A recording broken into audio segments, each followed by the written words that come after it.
존경하는 농업인 여러분, 이상기후 그리고 코로나 팬데믹의 어려움 속에서도 국민의 안전한 먹거리를 책임져 주셨고 또 농촌 지역사회를 든든하게 지키고 계신 농업인 여러분의 노고에 진심으로 감사드립니다.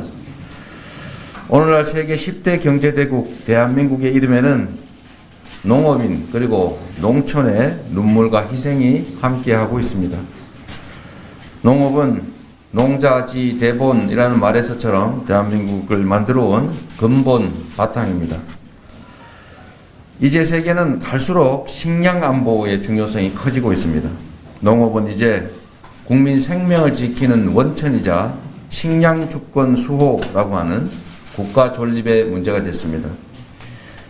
이와 함께 기후 환경의 위기 앞에 자연과 환경을 지켜서 온실가스를 감축하는 탄소 흡수원이자 재생에너지의 보고입니다.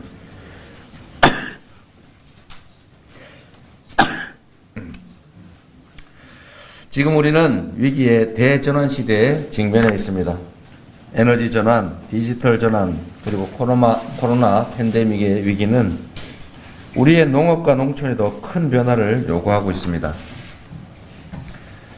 이재명 정부는 농업의 중요성을 인식해서 국가 성장 전략에 포함시키고 그래서 적극적으로 보호하고 육성할 것입니다. 농업인의 이익 보호를 국가의 책무로 명시한 헌법 123조를 엄중하게 준수할 것을 약속드립니다. 농업, 농촌 대전환을 성공시켜서 위기를 기회로 만들겠습니다. 이를 위해서 이재명 정부가 하게 될 5가지 주요 정책을 말씀드리겠습니다. 첫째로 소멸 위기에 농촌을 균형 발전의 거점으로 대전환하겠습니다. 농어촌에 거주하는 농어민과 주민 여러분께 농어촌 기본소득을 지급하고 경제적 기본권을 보장하겠습니다. 지방정부의 선택과 또 각 지역의 여건에 따라서 1인당 100만원 이내의 농어촌 기본소득을 지급하겠습니다. 농어촌 기본소득 지급으로 농어촌과 도시 간의 소득 격차를 줄이고 농어촌의 이 다급한 소멸 문제를 완화하겠습니다. 또한 농어촌 지역의 어려움을 감안해서 이장수당을 20만원, 통장수당 10만원을 각각 임기 내에 인상하도록 하겠습니다. 농어촌 기본소득 지급과 이 통장수당 인상은 지금 대한민국의 가장 심각한 문제라고 할 수 있는 불균형 발전, 수도권 집중 문제를 완화하고 지역 균형 발전에 그리고 지방으로의 인구가 이주하는 문제에 큰 도움이 될 것으로 기대합니다. 농림수산식품 분야 예산을 국가 예산 대비 5%로 확대하겠습니다. 농업, 농촌과 임업, 산림, 공익직불제를 시행하겠습니다. 탄소 중립 실천, 생태 환경 보전, 생물성 다양성 증대 등의 생태 환경을 위한 농업의 공익적 역할을 국가가 인정하고 적극 지원할 것입니다. 농정 예산 구조를 개편해서 불효불급한 예산을 절감하고 농가에 대한 직접 지원을 늘리도록 하겠습니다. 농촌 재생유들 300 프로젝트를 시작하겠습니다. 농촌 공간계획 제도화로 300개의 읍면 생활권을 정비하겠습니다.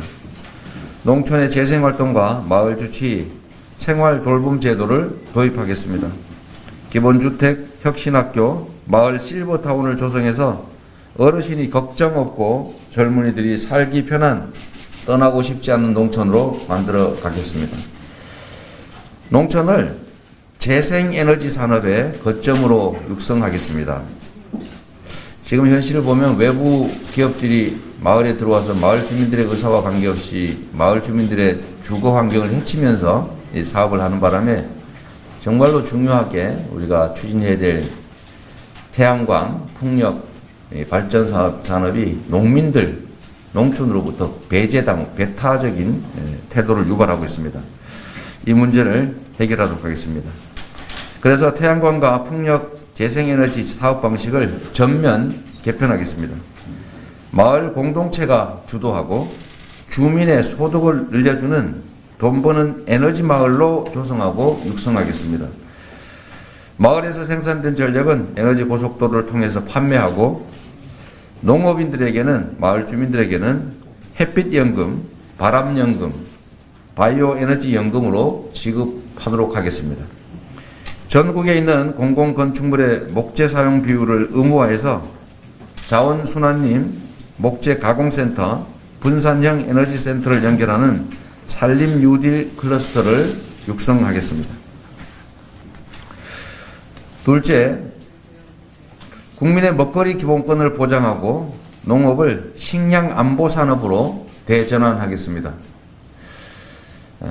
꼭 필요한 일이었고 또 결과적으로는 안타까운 일이었지만 농촌 분해를 통해서 도시의 노동력을 공급하고 도시 노동자들의 인건비를 줄이기 위해서 식량, 농업 생산물 가격을 통제해서 농촌이 피폐해졌습니다. 그리고 각종 국가 간 협약을 통해서 공산품 중심으로 수출 구조를 만들었기 때문에 농산물 수입에 따라서 우리 농민과 농촌이 엄청난 피해를 입었던 게 사실입니다. 우리나라 국가 발전을 위해서 특별한 희생을 치른 것이 분명합니다. 이제 대한민국이 10대 경제 강국이 됐기 때문에 이제는 농업이 다시 회생하고 또 지방도 살고 농촌도 돌아가고 싶은 살기 좋은 공간으로 바꿔 가야 할 때가 됐습니다. 국민의 먹거리 기본권을 보장하고 농업을 식량 안보 산업으로 대전환하는 것이 중요합니다. 기후위기와 코로나 팬데믹을 겪으면서 세계 각국이 곡물 수출을 제한하고 있습니다. 이 때문에 국제 곡물 가격이 급등하고 있습니다. 현실이 되어버린 식량 안보 문제에 신속하게 대응해야 합니다. 국가의 식량 자급 목표를 60%로 정하겠습니다.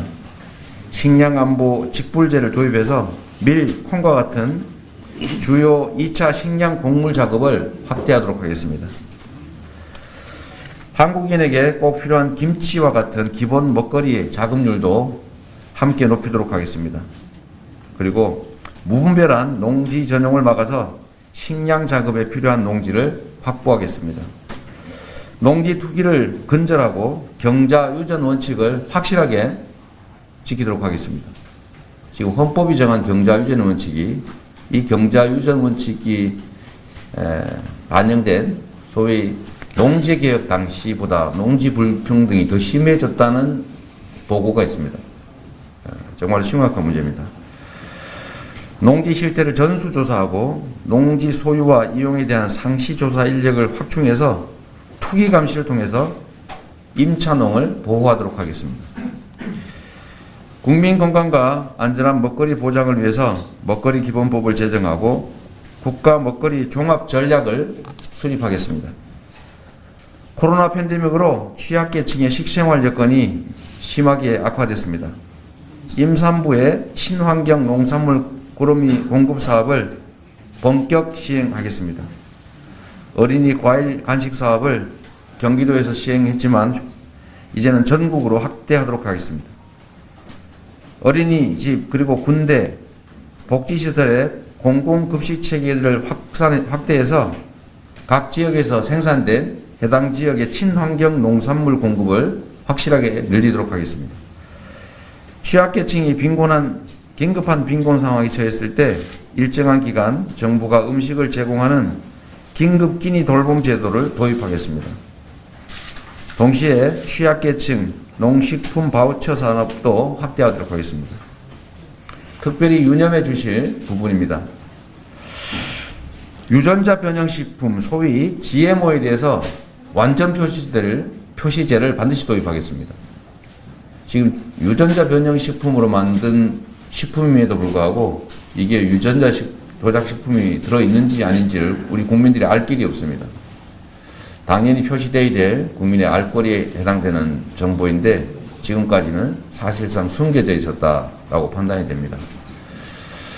유전자 변형 식품을 먹지 않을 국민의 자유를 보장하고 이게 우리 국내 농산물 소비를 늘리는 아주 획기적인 계기가 될 것으로 판단이 되기 때문에 반드시 아주 빠른 시간 안에 GMO 완전 표시제를 도입하겠습니다. 아마 어린이들의 건강에 관심이 많은 우리 부모님들이 관심이 많을 일일 같습니다. 내가 먹는 음식에 대한 유전자 변형 원료 포함 여부를 사전에 인식하는 소비자 알 권리와 선택권이 보장될 것입니다. 셋째, 기후위기를 극복하는 그린 탄소 농업으로 대전환하겠습니다. 우선 논농업부터 친환경 유기농업으로 전환해 가겠습니다. 친환경 유기농업의 재배 면적 비중 20%를 목표로 화학비료, 농약을 줄여 나가겠습니다. 가축분 퇴비와 액비를 중심으로 통합 양분 공공관리 체계를 확대 구축하겠습니다. 가축분 퇴비 이용 기반을 조성해서 재배 농가와 축산이 함께 상생하는 자원순환 농업을 활성화하겠습니다. 지속가능한 축산업 발전을 위해서 국가 주요 산업인 축산과 사료산업의 위상을 강화하겠습니다. 국내 사료 생산을 안정화해서 수입 사료를 대체하고 저메탄, 저단백질 사료 보급을 확대하겠습니다. 농산물 생산에서 가공과 유통, 소비와 폐기까지 지역 순환형 먹거리 시스템을 구축해서 탄소 배출을 최소화하겠습니다. 탄소 흡수력이 높은 건강 살림을 조성하겠습니다. 임도 확대와 임업 기계 확보, 이런 산림 육성 기반 확립으로 지역 단위 산림 계획 수립, 산림 경영 기술 지원 체계를 구축해서 우리 산을 더 싱싱하고 푸른 숲으로 갖고 가겠습니다. 네 번째, 일손과 가격, 재해 걱정이 없는 안심 농정으로 전환하겠습니다. 농촌의 고령화로 인한 농업 노동력 부족은 우리 농촌이 직면한 매우 심각한 현실 문제입니다. 일손 부족으로 인한 어려움부터 해결해 드리겠습니다. 광역 단위의 인력 중개센터를 설치하고 공공형 계절 근로자 제도를 도입하겠습니다. 농업인력 지원법을 소속하게 제정해서 일손 부족에 대한 근본 대책을 마련하겠습니다. 이와 함께 반농업 기계화율을 높여서 일손 부담을 덜어드리겠습니다. 농산물 가격과 수급의 안정은 헌법에 명시된 국가의 책무입니다. 농업인의 생산비 보장을 위한 근본 대책을 마련하겠습니다. 무, 배추와 같은 주요 채소의 가격 안정을 위해서 계약 재배 비중을 단계적으로 생산량의 50%까지 확대해서 실질적으로 최저 가격이 보장될 수 있게 하겠습니다.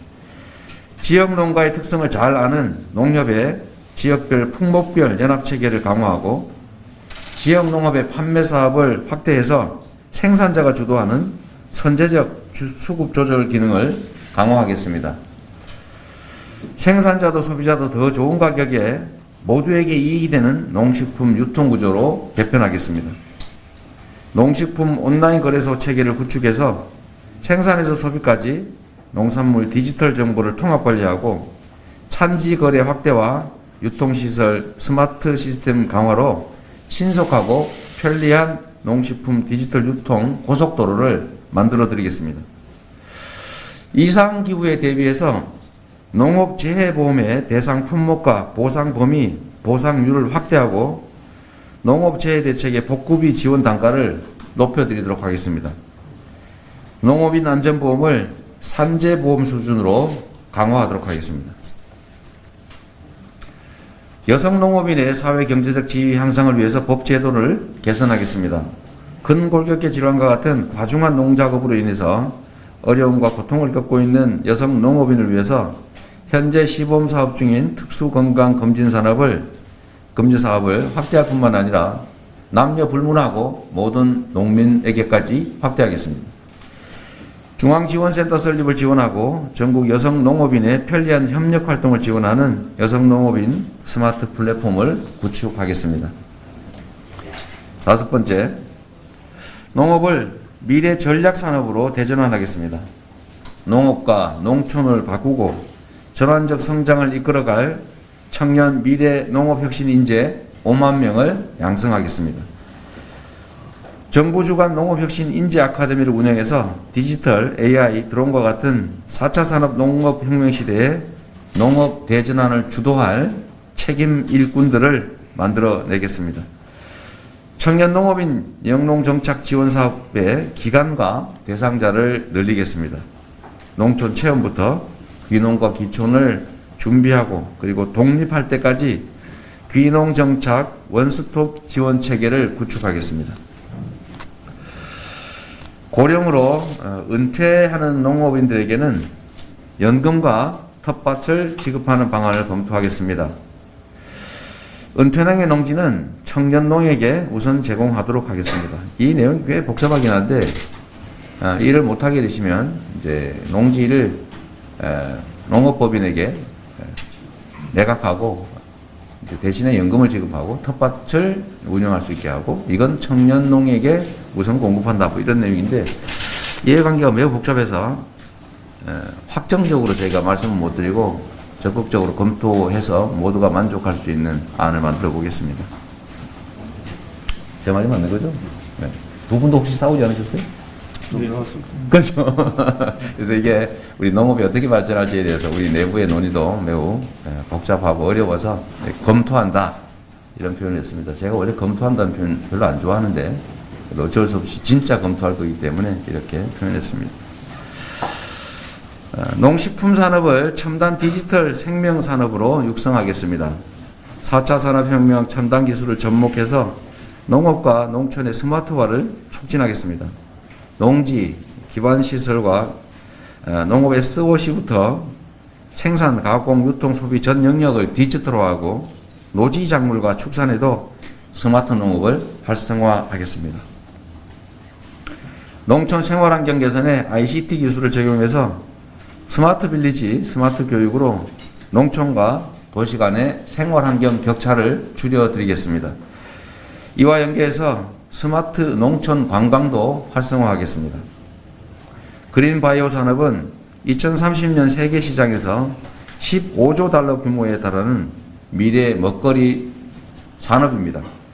국내 동식물 자원을 활용해서 마이크로바이옴, 대체식품, 메디푸드를 세계 수준으로 발전시켜서 미래 농식품 산업의 성장을 이끌어 가겠습니다. 존경하는 국민 여러분, 그리고 농업인 여러분, 농업의 위상이 이제 완전히 바뀌어야 합니다. 나라의 근간이 되는 전략산업, 식량 안보 산업으로, 그리고 기후위기와 국가 불균형 발전을 돌파하는 핵심적인 산업으로 농업의 가치를 국가 성장 전략의 중요한 축으로 새롭게 접근해야 합니다. 농업을 확실히 육성하고 농업인의 기본권을 철저히 보장하고 대한민국 속에 농업인의 위상과 농업의 가치, 농촌의 가치를 새롭게 정립하겠습니다. 반드시 농업과 농촌 그리고 농업인의 미래를 바꾸는 대전환을 이뤄내겠습니다.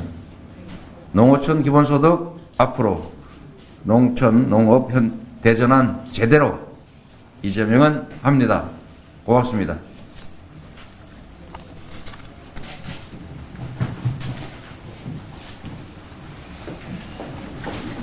예. 같이 하시죠. 께서 농촌 대전환 공약과 발표가 여기 사실 질의응답 할 거 아닌가요? 아, 네. 네. 질의응답 시간을 갖도록 하겠습니다. 이 시간에 지금 언론 여러분께서는 손을 들어 주시면 되나? 네. 제가 좀 부족하면 우리 그 연구했던 우리 의원님들께서 말씀을 보조해야 될지도 모르기 때문에 네. 네, 잠깐 같이 계시죠. 연 100만 원의 농촌 기본소득을 공약하셨는데 앞선 타 기본소득과 달리 지방정부의 선택이라는 전제가 붙었는데 네. 왜 이런 전제가 붙었는지 궁금하고요. 그리고 두 번째로는 지방정부의 선택에 따라 바로 옆 도시임에도 불구하고 기본소득 지급의 차이가 좀 날 수가 있는데 여기에 따른 좀 불만이 나올 수도 있어 보이는데 이건 좀 어떻게 보시는지. 우리가 이제 국가 내에서 모든 정책이 동일한 것이 과연 바람직한지에 대해서는 이제 재고의 여지가 있습니다. 무슨 말씀이냐면 우리가 지방자치라고 하는 걸 하고 있죠. 예를 들면 농촌 지역 중에서도 도시화 비율이 높은 지역도 있고 도시화 비율이 낮은 곳도 있습니다. 그리고 농촌이라고 해서 모든 주민에게 똑같이 지급하는 게 과연 정의롭냐? 아닐 수가 있습니다.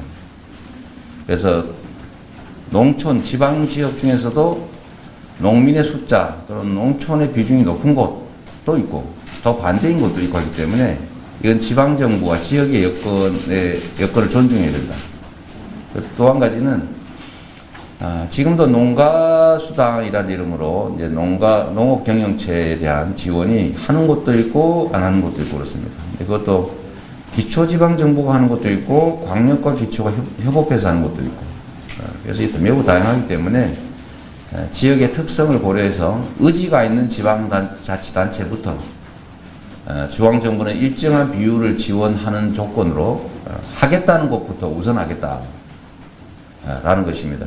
그리고 이렇게 해야 중앙정부의 재정 부담도 줄여줄 수가 있겠다. 지금 농촌 지역에 거주하는 분들을 다 합치면 대략 1,060만 정도 된다고 하죠. 그런데 보통 우리가 설계한 거는 농가수당 수준을 개인에게 다 지급한다니 월 5만 원 정도 한다고 하면 대개 한 6조 원 정도가 들게 되고 그 중에서 면 단위, 읍 단위, 동 단위를 나누자 이런 주장도 있고 실제로 그렇게 하는 게 타당성이 있기 때문에 지방정부 의견이 중요하고 또 지방정부의 각각이 처한 여건에 따라서 변화를 주는 게 구체적으로 더 타당하다라고 해서 이렇게 표현했고요. 예산도 궁금할 텐데 저희는 이제 적게는 60만 원, 대개는 많게는 100만 원 정도를 보고 이것도 일시해가 아니라 순차적으로 또 지방정부들이 선택하면 시범사업을 통하거나 하는 것도 있고 안 하는 것도 있고 예를 들면 전라북도도 완주는 하는데 무주는 안 하고 그럴 수도 있는 거죠. 그걸 강제로 시킬 수는 없지 않습니까? 만약에 지방정부가 시행을 하면 지원을 해준다. 중앙정부가. 그게 예산으로 치면 이제 50% 뭐 이런 또는 60% 이런 지원 방식이 있겠고요. 경기도가 농민 기본소득 지원하는 방식이 5대5로 하고 있습니다. 원하는 시군만 하고 있죠. 경기도가 50% 지원해 준다. 하고 싶으면 하시라.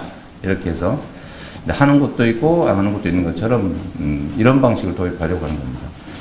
예산은 만약에 60만 원 정도를 모든 1,000만 정도에 해당되는데 지급한다면 50% 지원할 경우에는 한 3조 원 정도가 들게 되는데 이거는 지역 균형 발전 특별 회계라든지 또 농어촌 무슨 회계 있죠? 그 뭐죠? 이게 회계 농어촌 발전 특별 농특 회계. 네, 농특 회계. 네, 이것하고 이런 데서 예산을 마련하면 지금 현재 있는 예산으로도 충분하다. 그런 판단이 들었습니다. 예, 다음 질문 지금 계십니까? 예, 정수영 기자님. 농어촌 기본소득은 미성년자에도 다 지급이 되는 건지 궁금하고요. 그리고 이 햇빛 바람연금 말씀하셨는데 이게 에너지 판매를 얻은 수익을 이제 농업인에게 뭐 현금성으로 좀 지급한다는 의미인지 그 규모는 어느 정도인지 궁금합니다. 네. 우선 농어촌 기본소득의 개념은 농민 기본소득이라면 농민에 해당되는 것일 테고요. 농가수당금 농가 단위로 지급하는데 이거는 농촌 지역에 거주하는 모든 사람 그래야 젊은이들이 아이를 데리고 있어도 지원을 받을 수가 있습니다. 그래서 1인당 금액은 점차 뭐 늘리든지 지방정부 사정에 따라서 하겠지만 모두에게 똑같이 그래야 이제 균형 발전 또 균형 발전을 가능하게 하고 인구 소멸을 좀 막을 수가 있다. 젊은이들이 귀농을 하거나 농촌 지역에 거주하는 메리트를 만들 수 있다라는 측면에서 모두에게 지급한다는 말씀드리고요. 햇빛연금, 바람연금 이야기는 지금 현재 제가 그래서 이게 농촌에서 오히려 이 재생에너지 사업 자체를 반대하는 여론이 꽤 많은 것 같습니다. 그 이유를 저희가 분석을 해봤는데 대개는 이익은 없이 동네만 흉물돼 가더라. 아무 우리는 혜택 없이 이런 생각이고요. 그러다 보니까 뭐 소음, 풍력 발전은 소음 심하다. 태양광은 마을 경관을 해친다. 흉물이다. 산사태 난다. 뭐 이런 주장들도 많아서 마을 주민들이 거부를 하고 있습니다. 이렇게 되면 우리가 앞으로 재생에너지 사회로 대전환을 해야 되는데 저항이 너무 심하고 이 과정에서 우리 농민들이 농촌이 고통을 겪거나 피해를 입어서는 안 된다라는 게 제 생각입니다. 그래서 재생에너지 발전 사업에 관한 한 해당 지역 주민들에게 일정한 사업권을 반드시 보장해서 거기서 생겨나는 이익들의 일정 부분은 반드시 해당 지역 주민들에게 지급하도록 그렇게 만들자는 것입니다. 그게 정의롭지요. 왜냐하면 태양과 바람은 우리의 모두의 것이니까요. 그래서 해당 지역의 땅 주인 것만은 아니다. 외지 사업자의 것만은 아니다. 이런 말씀이고, 실제로 그러면 투자 비용은 어떻게 조달하느냐 이렇게 의문을 제기할 수 있는데, 지금 현재 태양광 발전이나 재생에너지 발전 사업에 관해서는 거의 대부분 융자가 저리로 되고 있습니다. 꼭 자기 돈을 들이지 않아도 부지만 확보하면 거의 대부분 아주 낮은 금리의 자금으로 충분히 사업이 가능하고, 거기서 생겨나는 지속적인 발전 사업 이익, 즉 전기 판매 이익이 해당 지역 주민들에게 일정 정도 나눠질 수 있는데, 그 금액이 얼마냐는 사업 규모에 딸려있기 때문에 단정하기는 어렵습니다. 다만 하나 구체적인 사례를 하나 들어보면, 신안이죠? 신안 의원님 지역군 아니죠? 맞습니다. 의원님 지역구요? 네, 좀 잠깐 설명을 한번 들으면 좋겠는데, 신안 같은 경우는 이제 풍력 발전, 해상 풍력이죠. 풍력 발전 사업의 이익을 주민들한테 나눠주는 방식을 취하고 있는데, 연간 200만 원 가까이 되는 경우도 있다고 하고, 무한 신안 군수님한테 말씀을 드리니까 그것 때문에 신안군의 인구가 늘어나고 있다고 합니다. 그래서 거기는 이주해서 들어오는 기간에 따라서 이 발전 수익 기금 지급을 차등을 두고 있다고요. 시간이 좀 많이 지나면 더 많이 주는 거죠. 네. 그거 잠깐만 설명해 주시죠. 해당 지역이시라면서요. 저 전남 영암 무안 신안 지역구로 들어오고 있는 서섬서고입니다. 방금 후보자께서 말씀하신 그런 내용을 저희 신안군에서는 그 조례를 만들어 가지고 5년 이상 거주하신 분들에게 차등해서 주민 친화형, 주민 소득형 신재생 에너지 사업을 펼치고 있습니다. 여기까지 말씀드리겠습니다. 얼마 정도인지 얘기해 주세요. 5년 이상 거주 기간에 따라서 지급되는 액수가 다르기 때문에 얼마라고 여기서 말씀드립니다. 신안 군수 말씀이면 그때 한 200만 원 되는 것도 있다고 하더라고요. 연간. 지금 현재 초기 단계인데, 대한민국에서 아마 해상 풍력 발전하기 가장 좋은 기초 단위가 아마 신안일 것 같아요. 다 섬이라서, 그죠? 지금은 태양광. 태양광. 2030년까지 연 600만 원. 모든 주민에게. 네. 2030년까지 모든 주민에게 연 600만 원을 자체 태양광 발전 산업만으로, 해상 풍력 발전 산업만으로 지급할 계획이고, 지금 현재 상당히 지급돼서 이사를 많이 와서 오히려 차등을 두는 정도로 전망이 좋다고 합니다. 네. 네, 너무 희망적인 얘기였으면 얘기가 길었습니다. 네. 다른 기자님 질문 없으십니까? 네. 예. 고맙습니다. 없으시면 이상으로 네, 농정신문. 네, 농정신문님. 그러게 왜 농정신문이 질문을 안 하나 그랬습니다. 고맙습니다. 그 농지 문제가 굉장히 핫한 지난해 있었습니다. 그 농지 전수조사 얘기하셨고 임산원 보호 얘기하셨는데요. 전수조사를 뭐 어떤 방식으로 하실 것인지, 임산원 보호를 어떻게 하실 것인지, 뭐 비농업인의 농지 문제에 엄격히 하실 것인지 이런 부분 말씀 부탁드립니다. 네. 이건 뭐 워낙 일이 많은 거여서 제가 전에 경선 단계에서 이제 몇 차례 말씀드린 게 있습니다. 첫 번째는 농지는 농사를 짓는 사람이 소유한다. 이게 헌법이 정한 대원칙이죠.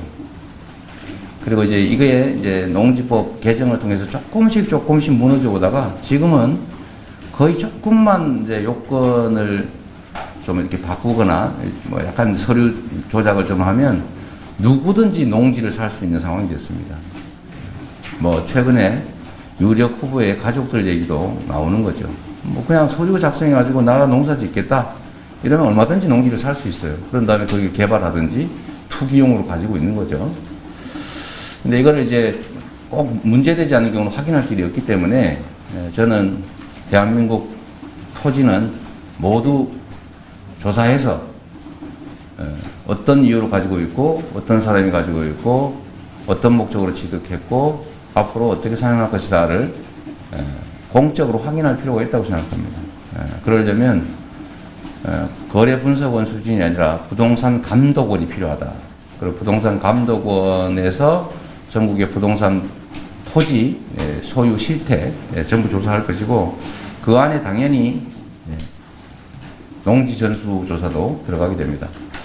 특히 농지 부분은 지금 이제 농사를 짓지 않는 사람들이 투기용으로 가지고 있는 경우가 너무 많기 때문에 가끔씩 우리 지방정부에서 비자격 농지 매각 명령을 합니다. 근데 그런 제도가 있긴 있어요. 있는데 이 제도가